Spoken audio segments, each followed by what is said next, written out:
Hoy hablaremos sobre lo que compartió la presidenta. Ella dice, nadie debe aprovecharse de la situación actual de los combustibles y bueno, habló también sobre que se reunirá con productores y vendedores de alimentos y advirtió que no se va a permitir que se aprovechen los choques internacionales para subir precios, como el caso de la tortilla de maíz. Es un tema muy importante. Hoy lo conversaremos, platicaremos con Jorge Iván Peña, analista político. ¿Qué tal, Jorge Iván? Un gusto, buen día. Hola, ¿qué tal? Muy buenos días a ti y a todo tu auditorio. A ver, cuéntanos esto que declara la presidenta desde tu punto de vista, Jorge Iván, qué impacto pues han tenido pues esto que dice la presidenta y esta situación, este panorama también internacional que ha derivado pues en un impacto al precio de los combustibles y que ya sabemos que esto también impacta en el resto de los productos. Bueno, primero que nada, comentarte a ti y a tu auditorio que estas declaraciones de la presidenta que el día de ayer en su conferencia matutina dio a conocer están en el marco de unas declaraciones que dio un dirigente de una organización que aglutina al sector tortillero. En esas Ujú. declaraciones se decía que iba a haber a partir de hoy un aumento de 2 a 4 pesos en el precio de la tortilla, lo cual para muchos y muchas consideramos que no existe un sustento técnico que avale este anuncio. También muchas y muchos consideramos que las declaraciones pues no solamente son infundadas, sino que también son irresponsables y hasta cierto punto bastante provocadoras. Informar también a tu auditorio que hoy sabemos por datos de la SADE y de la propia Canani que no ha habido incrementos en los precios ni del maíz ni de la harina que expliquen una subida del precio de forma tan abrupta. Esto me parece que a mí que es fundamental que se sepa porque estamos desmontando la idea de que estamos frente a un fenómeno inevitable, como lo dio a conocer el Consejo Nacional de la Tortilla. De hecho, también el propio gremio ha reconocido que la harina de maíz representa aproximadamente el 30% del costo total de la producción de harina, por lo que incluso un posible aumento muy ligero en el precio de la harina, pues no se reflejaría en un costo de pesos, sino de centavos. A esto también hay que comentarte también que a esto también hay que sumarle que el precio de la tortilla no se ha mantenido estable. Al contrario a lo que dice esta organización, el precio de la tortilla ha ido aumentando en los últimos años, por lo cual pues ellos manejan que hay un déficit del 16%, lo cual me parece que es bastante arriesgado decirlo sin tener estimaciones reales. Ujú. Como bien lo dice la presidenta, estamos en una coyuntura internacional en la que pues el conflicto bélico ha ocasionado que se aumenten los precios del petróleo y por ende también de los combustibles. Sin embargo, en el caso mexicano se han implementado acuerdos y subsidios que incluso han llegado hasta el 80% en el diésel y que han permitido aminorar los impactos que ha tenido este conflicto bélico en nuestro territorio nacional, por lo que también me parece que es un poco irresponsable aprovecharse una coyuntura internacional para dar un anuncio de esta magnitud, que insistimos es un anuncio que carece de sustento técnico, teórico y sobre todo que también carece de mucha responsabilidad. Ujú. Ahora, ¿qué mecanismos reales se tienen actualmente desde tu punto de vista, Jorge Iván, para vigilar, para sancionar o estar pendiente de estos, pues de estos incrementos? Porque bien decías lo de la tortilla, la verdad es que sí, aquí acá en Sonora tenemos de los precios más altos, ¿no? En el kilo de tortilla de maíz, por ejemplo. Pero si hablamos también de otros productos o alimentos, ¿no? ¿Qué se puede hacer o qué mecanismos existen realmente para vigilar que no suban pues de manera inexplicable?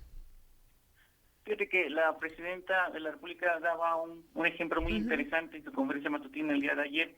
Comentaba que el precio del jitomate en las tiendas Ajá. no convencionales oscilaba entre los 20 y 22 pesos y que en las tiendas departamentales llegaba incluso hasta 40 pesos. Muy caro, Esto me sí. parece y nos parece que no responde a dinámicas de mercado, sino a dinámicas de especulación.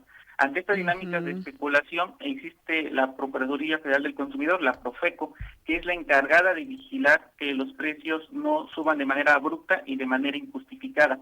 Incluso lo comentaba la presidenta de la República, en ciertos casos en donde la producción, por alguna situación coyuntural o un fenómeno de índole natural, provoca el aumento de precios, el gobierno también puede intervenir para poder amortiguar ese aumento y que no sea tan abrupto y que no afecte los bolsillos de las y los mexicanos. En el caso de la tortilla ocurre algo pues bastante interesante. El precio de la tortilla está liberalizado, es decir, no existe un estándar que pueda ser marcado por el gobierno, y el gobierno no puede fijar un precio máximo ni un precio mínimo de la tortilla. Pues tan difícil, ¿no? ¿Perdón? Por eso es tan difícil, te digo, ¿no? Es tan difícil controlarlo, pero también da margen de maniobra a las y a los tortilleros para que ellas fijen el precio de sus productos conforme al valor de su cadena productiva. Esto te lo comento porque cuando sale esta organización, el Consejo Nacional de Tortilla, a decir que el aumento va a ser de 2 a 4 pesos, pues en realidad ellos tampoco son una autoridad que pueda establecer esos precios. Eso también es muy importante que tu auditorio lo sepa, que las y los tortilleros tienen la libertad de fijar sus precios y que existe un acuerdo nacional que se firmó con el gobierno y con el gobierno de los estados para mantener estable este precio de la tortilla y que si las condiciones de mercado lo permiten, pues irlo aminorando poco a poco. Pues habría que revisar este acuerdo, ¿eh? Habría que revisar este acuerdo. Oye, Jorge, y ya por último yo te preguntaría qué expectativas hay sobre esta reunión que se prevé entre la presidenta y productores y vendedores de alimentos. ¿Qué desde tu punto de vista serían los puntos más importantes que se deberían de abordar?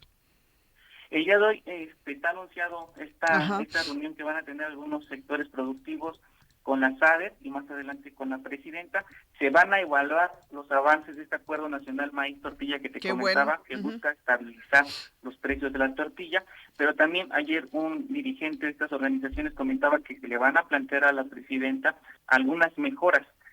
Recordemos que uno de los beneficios de este Acuerdo Nacional Maíz Tortilla es que las y los tortilleros pueden tener a jóvenes que están dentro del programa Jóvenes Construyendo el Futuro, es decir, el gobierno federal les pone a un trabajador o una trabajadora de estas tortillerías y durante un año es el gobierno federal quien les paga su salario. Eso claramente ayuda a las y a los tortilleros a minorar gastos de producción.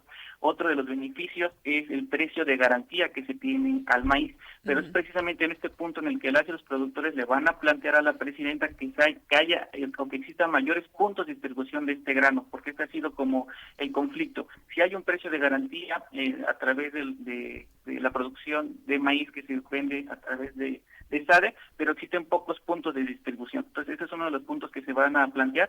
Los y las productoras comentan que abrir más puntos y mantener un precio estable del maíz les va a permitir a ellos y a ellas mantener el precio de la tortilla, que es el resultado final del proceso de transformación del maíz. Y comentarte también, a invitar a tu auditorio, a las y a los tortilleros que nos escuchan, que nuestro pleno reconocimiento a ellos y a ellas por todo lo que hacen para llevar este alimento, que es el alimento que más consumimos las y los mexicanos, e invitarlos también a que estén informados e informadas y que no caigamos en especulaciones sobre ciertas dirigencias que, por cierto, no está de más comentarte, cobran una afiliación a los tortilleros y a las tortilleras para pertenecer a este gremio.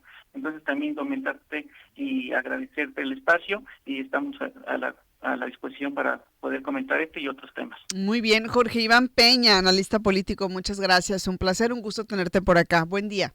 Igualmente, un abrazo. Esta colaboración es posible gracias a esta alianza informativa y estratégica entre Radio Sonora y el Sistema Público de Radiodifusión del Estado Mexicano. Hoy hablamos con Jorge Iván Peña, analista político. Ya son las 7:40, vamos con más información ya de regreso al ámbito estatal.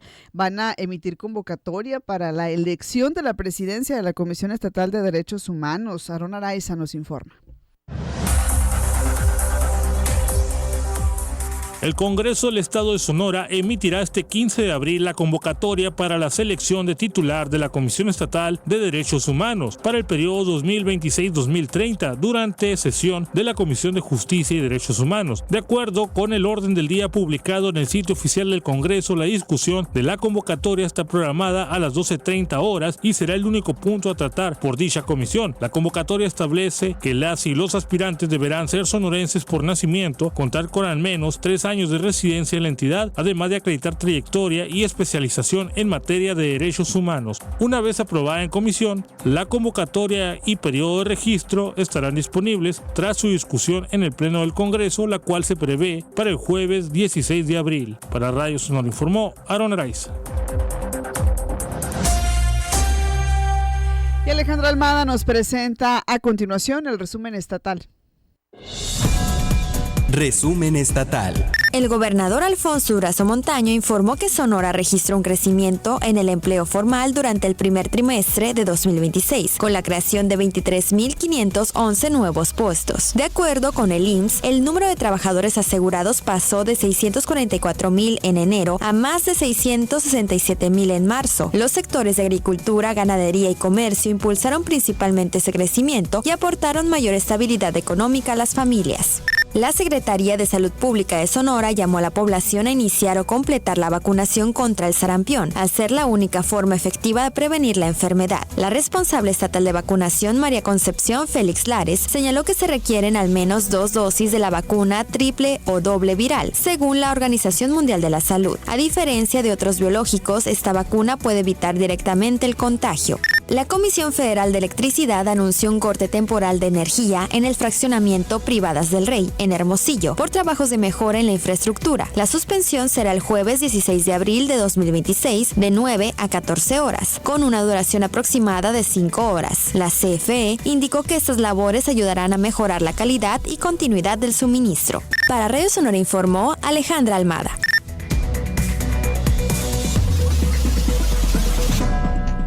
Les decía a ustedes que por acá en Radio Sonora les extendemos una invitación a que se sumen a nuestra colecta para el desayunador